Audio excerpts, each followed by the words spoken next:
الحمدللہ رب العالمین والعاقبۃ للمتقین والصلاۃ والسلام علی سلطان السلاطین سید الانبیاء والمرسلین محمد المختار وآلہ الاطہار واصحابہ الاخیار، اما بعد فاعوذ باللہ من الشیطان الرجیم، بسم اللہ الرحمن الرحیم۔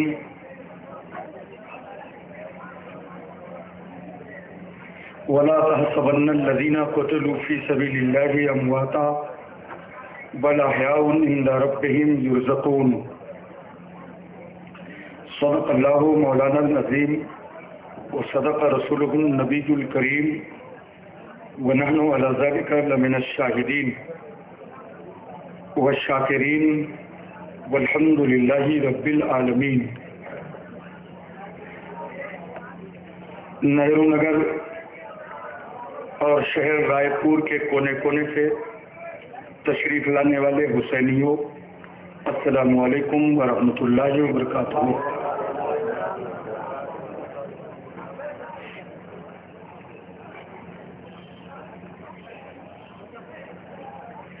بارگاہ رسالت مآب صلی اللہ علیہ وسلم نے بآواز بلند ہدیہ درود پیش کریں۔ اللہم صلی علی سیدنا مولانا محمد وعلی آل سیدنا مولانا محمد وبارک وسلم، صلاۃ و سلام علیک یا رسول اللہ۔ ایک بار اور پڑھ لیجیے۔ اللہ رب محمد صلی اللہ علیہ وسلم نحن عباد محمد صلی اللہ علیہ وسلم، صلاۃ و سلام علیک یا رسول اللہ۔ ایک بار پوری توجہ مدینے میں اور جھوم کر نبی اور آل نبی کی بارگاہ میں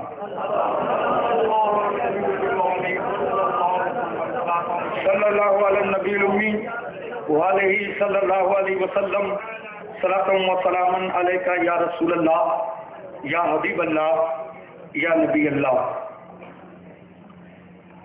محترم حضرات، آپ نے مسلم اتحاد کمیٹی نہرو نگر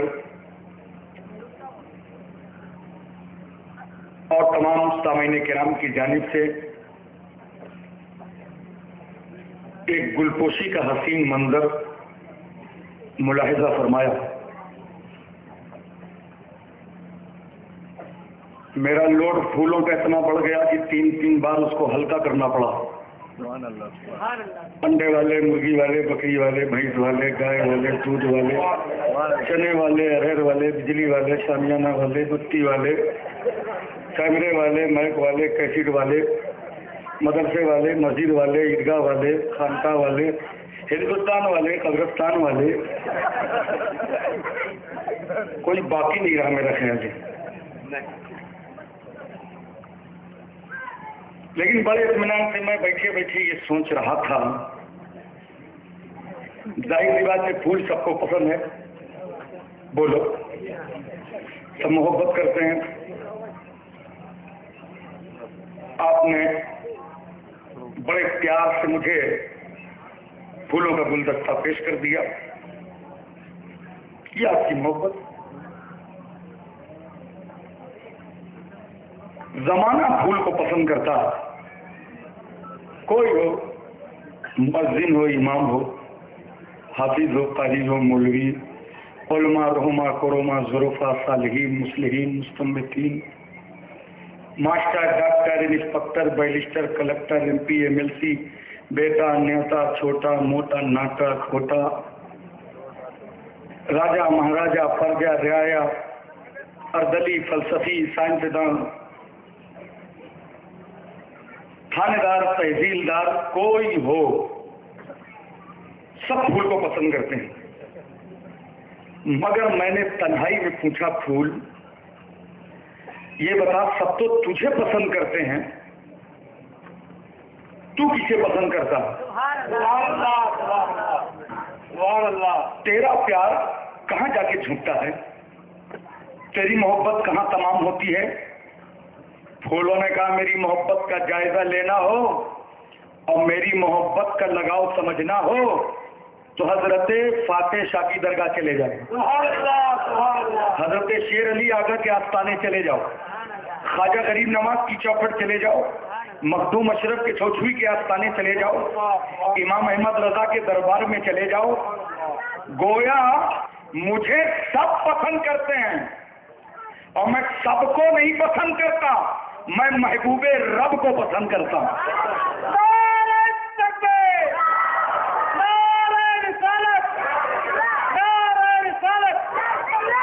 سبحان اللہ سبحان اللہ. آپ کی گھڑی میں کیا ٹائم ہو رہا ہے اس وقت؟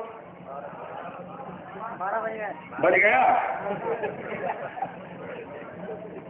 بولو یار، آج میں بہت موڈ میں ہوں.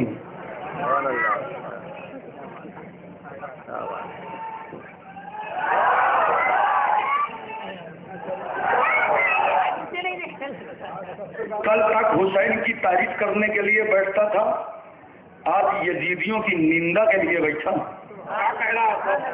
کیا کہنا 12 بج گیا، 12 کے بعد کیا بجے گا؟ 13 تو نہیں بجے گا. اگر کسی گھڑی میں 13 بج گیا تو پھر وہ سوئی رکے گی بھی نہیں. جانتے ہو کہاں تک جائے گی؟ میں بول رہا ہوں، میں تو نام نہیں لیتا ہوں. کہاں تک جائے گی؟ 2 درجن پورے ہو جائیں گے. اور اگر کسی کی گھڑی میں نہرو نگر میں 24 بجا تو آپ اس کا کان پکڑیں گے. ابے یہاں کیا کر دیا ہے؟ کیا پلیٹ فارم؟ یہ ریلوے کا ہی نہیں، محلے میں نہیں چلے گا. ایک بات مجھے بتاؤ، میں نے بہت محبت سے اپنی گھڑی کی سوئی سے پوچھا 12 تک پہنچ گئی. یہ بتا 12 تک پہنچنے کے لیے تو ڈائریکٹ آئی ہے یا راستے میں کوئی ملا تھا؟ سوئی نے کہا 11 کی بارگاہ میں حاضری دینے کے بعد. کیا کہنا؟ سبحان اللہ سبحان اللہ. اچھا 12 کے بعد 1 بجے گا؟ ہاں تو ڈائریکٹ نہیں، 12 کے آستانے پر حاضر ہونے کے بعد 1 تک جانا. تمہاری گھڑی کی سوئی بتا رہی ہے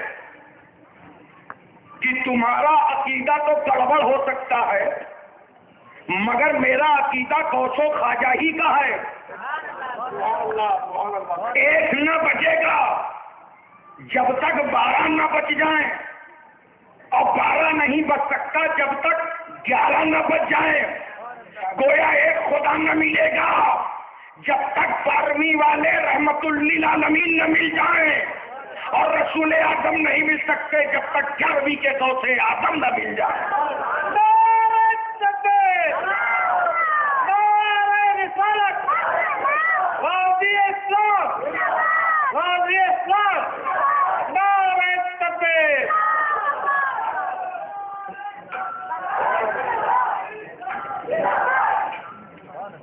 ایک بات بتائیے، اگر کوئی بہت بڑا نمازی ہو اور وہ 24 گھنٹہ نماز پڑھنا چاہے تو کیا پورے 24 گھنٹہ وہ نماز پڑھ سکتا ہے؟ بولو نہیں.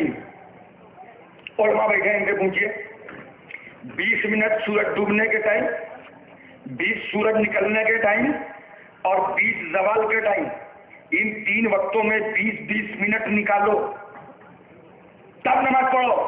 بڑے سے بڑے عابد ہو، پرہیزگار ہو، اللہ تمہیں پورے 24 گھنٹہ نماز پڑھنے کی اجازت نہیں دیتا. 24 سے 1 گھنٹہ نکالو. لگتا یہ ہے کہ یہ 24 اللہ کو بھی پسند نہیں ہے.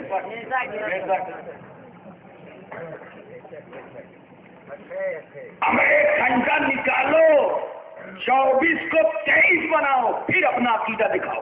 کیا کہنا ہے حضرات؟ توجہ کیجیے ذرا سا.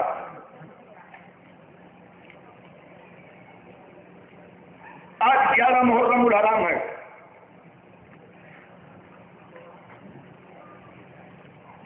کل میں نے عرض کیا تھا امام حسین رضی اللہ تعالی عنہ نے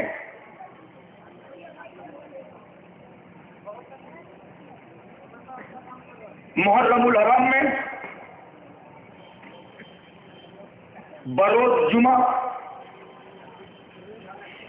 عاشورہ کا دن 56 سال 5 مہینے 5 دن کی عمر پاک میں جامع شہادت نوش فرما لیا. حضرات تمام تر 82 نفوس قدسیہ جو کربلا کی زمین پر شہید ہوئے انہیں زمانہ اچھی طرح جانتا.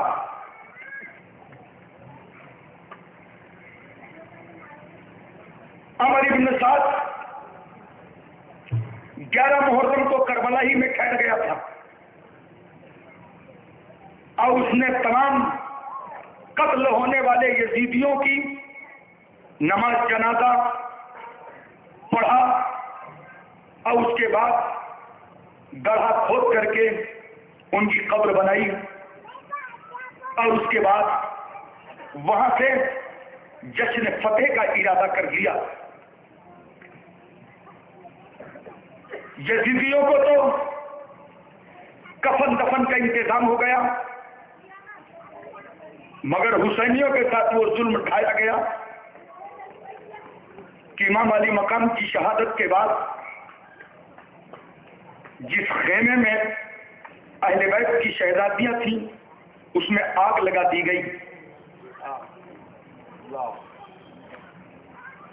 حضرت زینب شہر بانو ان کے آنچل چھین لیے گئے. جناب سکینہ کے رخسار پر تماچا مارا گیا. بغیر کسی پردے کے کھلے آسمان کے نیچے بیمار زین العابدین ان کی پھوپھو اور ماں چند چھوٹے چھوٹے بچے پوری رات ان لوگوں نے کربلا میں گزاری. حضرات قابل توجہ بات یہ ہے کہ اب ان مظلوموں کے پاس کوئی ایسا باقی نہیں رہ گیا تھا جو انہیں تسلی دے سکتا. وہیں زمین پر بیٹھ کر کھلے آسمان کے نیچے زینب کی نظر کبھی قافلے پر اور کبھی حسین اعظم کے لاشے پر. اس طرح سے رات یہ گزری ہوگی ہم نہیں بتا سکتے. اسے تو فاطمہ کی بیٹی زینب کا کلیجہ جانتا ہے. محترم حضرات یہیں تک نہیں، صبح ہوئی ان نادانوں نے امام علی مقام رضی اللہ تعالیٰ عنہ کے سر پاک کو نیزے پر بلند کر کے سب سے آگے کر لیا. خاندان والوں کو رکسیوں میں جکڑ دیا گیا اور ان مظلوموں کا ایک جلوس نکالا گیا. تمام یزیدی تو جشن فتح منا رہے تھے اور ان اہل بیت پر زیادتیاں کر رہے تھے. چلتے چلتے جب یہ کربلا سے نکلنا چاہتے تھے تو یزیدی فوجی کا بیان ہے کہ فاطمہ کا گزر جب امام حسین کے جسم پاک سے ہوا، جن کا کٹا ہوا سر راتی کو یزیدیوں نے اپنے قبضے میں کر لیا تھا، جسم پاک سے جب گزر ہوا تو فاطمہ نے، حضرت زینب نے، فاطمہ کی بیٹی نے واہ محمدہ کی صدا بلند کی، زار و قطار رونے لگی اور فریاد کرنے لگی، نانا جان اپنے حسین کی خیریت معلوم کیجئے. دھڑ کہیں ہے، سر کہیں ہے. وہ دل ہلا دینے والی باتیں جناب زینب کی تھیں. آج اس جنگل میں ہمارا کوئی سہارا نہیں ہے. حضرات جیسے اس قافلے کو لے کر کے یہ آگے بڑھے تو قافلہ ادھر چلا, ادھر گھوڑوں سے تمام شہداء کے جسموں کو روندا گیا, ہڈیاں چکنا چور ہو گئی. یہ مظالم تو ڈھائے تھے ان یزیدیوں نے, مگر انہیں یہ نہیں معلوم تھا کہ جس حسین کا سر تم نے کاٹا تھا وہ اتنا محترم اور متبرک سب تھا دنیا میں کہ حسین کا جب گلا کٹا تو پوری دنیا میں 3 دن کے لیے اندھیرا چھا گیا. حرم شریف کا جو بھی پتھر اٹھایا جاتا تھا ہر پتھر کے نیچے خون نظر آتا تھا. جس مٹکے کو دیکھتے تھے اس میں خون ہی خون نظر آ رہا تھا. حضرات غور فرمائیں آپ ذرا تھا. چلتے چلتے جب یہ قافلہ لے کر پہنچے اور عبید اللہ ابن زیاد کے پاس لے گئے, عبید اللہ نے کہا میرے دربار میں رکھ دو حسین کا سر. حسین کا سر پار رکھا گیا. اتنے میں عبید اللہ ابن زیاد نے اپنے ہاتھ میں ایک چھڑی لی اور حسین کے لب پر رکھا, کہا ہمارا تمہارا فیصلہ تلواروں نے کر دیا. جیسے ہی چھڑی رکھا حضرت زید ابن ارقم صحابی رسول ہیں, وہ فرماتے وہاں میں موجود تھا. میں نے کہا نادان یزید ہٹا لے چھڑی, اے عبید اللہ ابن زیاد ہٹا چھڑی, یہ تو بوسہ گاہ رسول اللہ ہے. اس وقت عبید اللہ ابن زیاد نے کہا تھا کہ زید ابن ارقم آپ بوڑھے صحابی ہیں ورنہ آپ کا بھی قتل کرا دیتا. حضرت زید ابن ارقم فرماتے نادان تجھے آل رسول کا تو خیال ہی نہ آیا, صحابی رسول کا کیا خیال کرے گا. حضرات اس کے بعد ابن زیاد نے اعلان کیا کہ کوفے کی جامع مسجد میں سب لوگ جمع ہو جائیں. وہاں جمع کر کے باضابطہ اس نے اعلان کیا کہ حسین نے بغاوت کی تھی, ہم حسین پر کامیاب ہو گئے. وہاں ایک نابینا صحابی تھے حضرت عبداللہ ابن عفیف, وہ کھڑے ہو گئے, آنکھوں میں روشنی نہیں تھی مگر رسول کے گھر والوں کے خلاف کچھ سننا نہیں چاہتے تھے. کھڑے ہو گئے, کہا نادان ابن زیاد روک لے اپنی زبان, تو باقی ہے, یزید باقی ہے, تم نے شریعت سے بغاوت کی ہے. حسین تو کل بھی شریعت کی حمایت کر رہے تھے اور سر کٹنے کے بعد بھی شریعت پر عمل ہو رہا.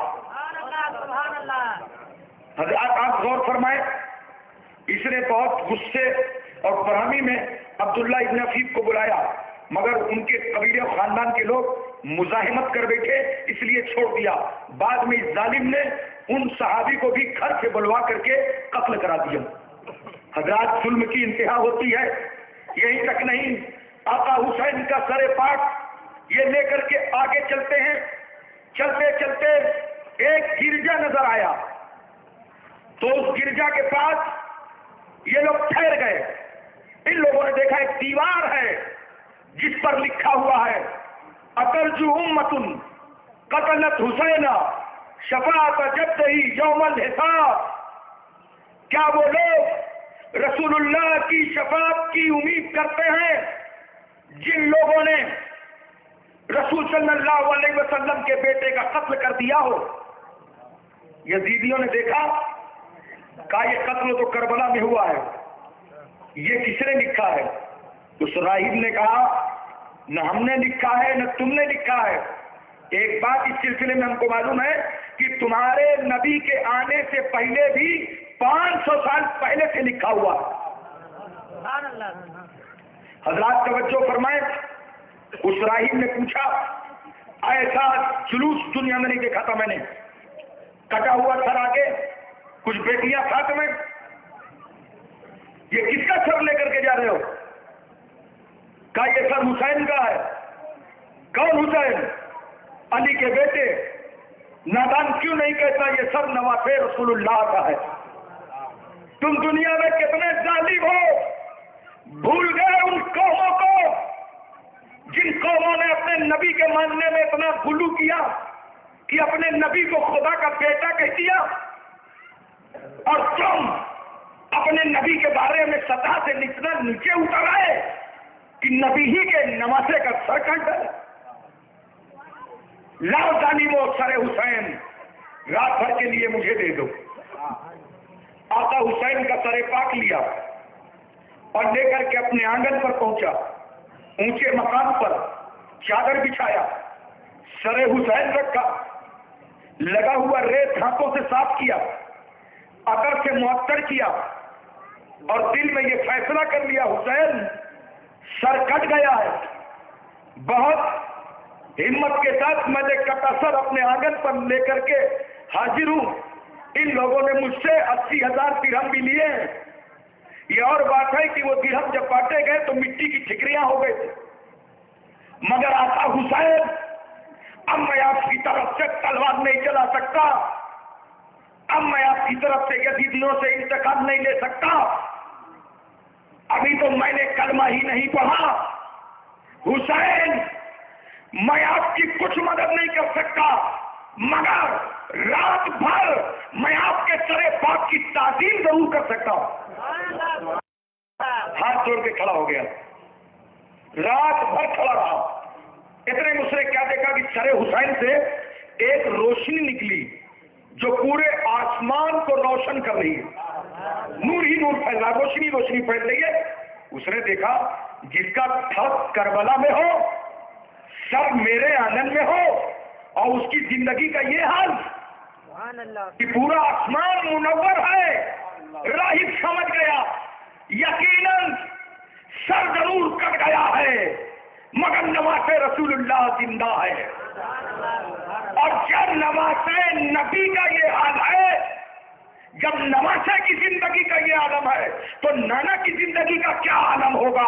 میں تو اب زندہ نبی کا کلمہ پڑھتا ہوں, لا الہ الا اللہ محمد الرسول اللہ.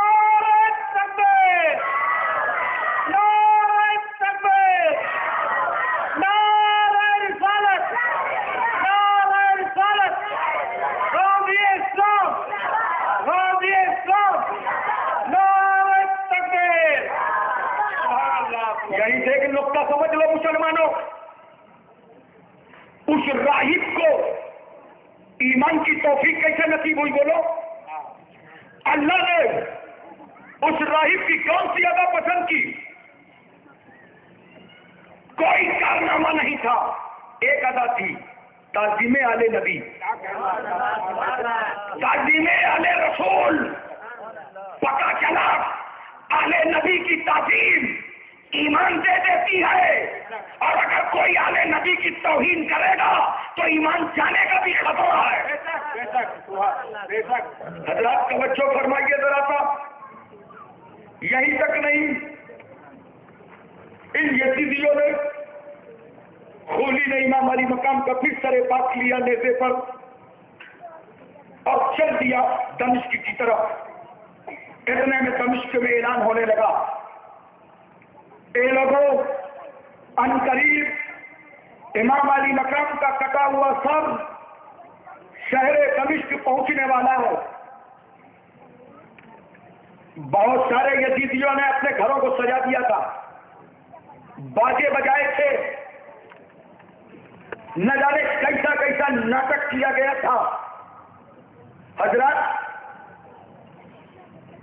امام علی مقام کے سر کے تعلق سے یہ اعلان, ایک صحابی ہیں وہ فرماتے ہیں میں ملک شام بغرض تجارت گیا تھا, اور جب وہاں پہنچا تو دیکھا کہ حسین کا سر دمشق آنے والا ہے, تو میں نے تجارت چھوڑی اور میں دمشق آ گیا.